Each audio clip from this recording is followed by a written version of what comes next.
Whether you love it or hate it, massive ammo changes are coming to Hunt Showdown. There was a time in Hunt Showdown where custom ammo was only a whisper on a roadmap. These days, it's extremely rare not to encounter some form of custom ammo during a round. Now, custom ammo is certainly not going away, but Update 2.2 marks a fundamental change in how the devs approach altering the gameplay loop since its initial launch in 2017. In this video, we're going to take a look at what makes DumDum ammo so strong, what's being changed, and some speculation on what that means for the future. For some time now, DumDum ammo has outperformed other ammo types due to the amount of pressure it creates in an already punishing game. In order to showcase what makes DumDum ammo so strong, let's talk about the weaknesses of its counterparts: poison and incendiary. One of the few pitfalls of these custom ammo types is you sacrifice all ammo penetration for their added effect.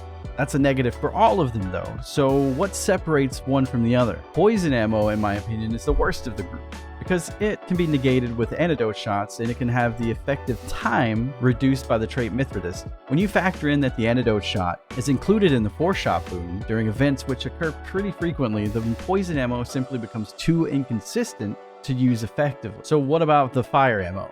I'm going to focus on incendiary ammo here for a couple of reasons. Dragon's Breath is only a close range shell, and I think it is almost as impactful as DumDum ammo. Incendiary, on the other hand, loses most of its punch against any hunter that runs Salve Skin, and since burning is faster than ever, players often take the trait for its additional effect that slows the burn timer while down. One of the strengths of the incendiary ammo is its ability to create pressure on burning players that allows for aggressive pushes. However, with the rise in support kits that run choke bolts and choke beetles, players can quickly extinguish burns and create a barrier that stalls players. All of this heavily impacts the effectiveness of incendiary ammo and make it too inconsistent to run over other ammo. Okay, so if these ammo types have all these weaknesses, then surely DumDum ammo is similar, right? DumDum ammo does come with reduced bullet velocity and the same loss of penetration as previously mentioned with other ammo types. So how can it outclass them? Well, unlike the previous traits, DumDum ammo has only one counter in the game. The Bloodless trait ensures that your hunter cannot escalate to a medium or heavy bleed. And yes, while that is helpful, there's no way to reduce the time or remove a bleed completely other than banishing a boss, which forces players to stop it manually. I had hoped that the new Revive Bolt's healing mechanic would also cancel out bleeds as an added bonus, much like chokes counter burns and poison cloud. But like I said, they have choke bolts already on hand crossbows, so my guess is they didn't want to make them the go-to solution for every status effect in the game. Either way, currently the best you can do is reduce DumDum ammo to a light bleed. So if you consider the fact that weapons like Dolch and Centennial have higher fire rates and a high base damage, adding DumDum ammo that applies a heavy bleed, if not mitigated by Bloodless, can quickly become overwhelming with a single tag. Players tagged with a high damage DumDum weapon are consistently put into situations that rarely have a positive outcome. One of the things I love about Hunt is how rewarding it is to headshot an unsuspecting hunter and gain an immediate advantage in a fight. But in the current climate, the players that land a DumDum tag on any part of a target first are heavily rewarded compared to other tools within the sandbox. It isn't unplayable by any means, but there is certainly a disparity between DumDum and similar ammo types. In some cases, these weapons are balanced around reducing their ammo capacity in exchange for the powerful effect. But this can be circumvented by running a sidearm that shares the same ammo pool. We've seen this happen previously with the Avto Double Sparks pistol meta, and the upcoming changes reflect the desire to alter behaviors to reduce a weapon slot to an ammo pouch. Hence why we see changes with things like the Scotfield. And speaking of those changes, in Update 2.2, Hunt will extend the scarcity system they recently implemented for traits to various custom ammo types for various weapons. It is important to note they're not removing the ammo types completely, and they may add or remove ammo types in the future. So which weapons are getting the DumDum axe then? Currently the Scotfield, Nagant Officer, and Caldwell Conversion, along with the two strongest DumDum wielders, Centennial and Dolch 96. The Dolch is also the outlier in this update, as it is the only weapon to have the FMJ ammo type also shift to scarce.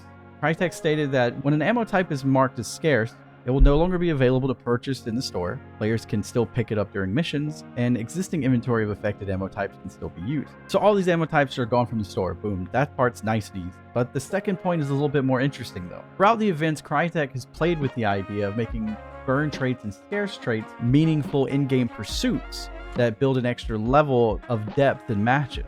They also added weapons and custom ammo spawns on maps as well, but these were not exclusively acquired in-game. This change adds another item to chase for players that value it, and it avoids fully removing content that already exists. I'm curious to see if scarce ammo boxes' spawn rate will also align with the traits they share a name with.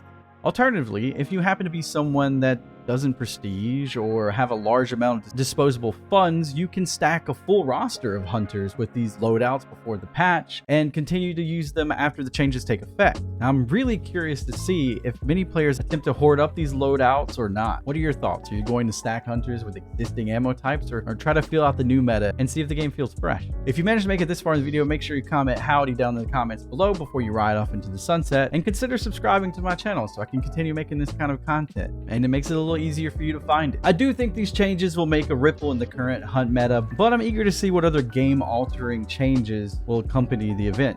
With so many sidearms losing custom ammo options, I do think there'll be a nice little spot for the packs and new army to fill. They've also hinted at the new speed reload trait for single shot rifles a few times now. I'm not sure whether or not the Maynard will benefit from this change, but I think with it being one of the few weapons keeping its DumDum ammo and the announcement of a new silence variant, that it's going to see quite a bit of a play, especially from solo players. I think all of the single shot rifles will get some love with the added perk, but I really expect to see more Springfield wielders, especially from the DumDum enjoyer. If you aren't aware, the Springfield has a muzzle velocity of 440 with DumDum ammo equipped.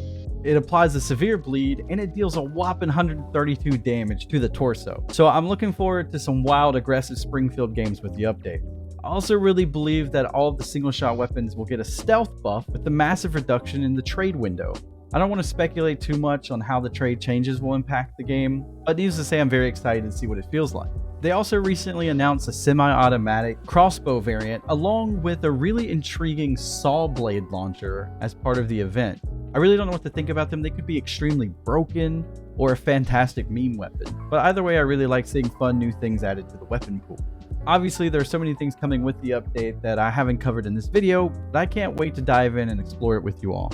Feel free to comment what you are most looking forward to, and if you want to chat more about Hunt, you can find me live at twitch.tv/justmecasey. I'm so close to 9,000 followers, and I'd really love to see you over there. That's it for this time, but as always, remember to be kind, especially to yourselves, and I'll see you guys in the bayou.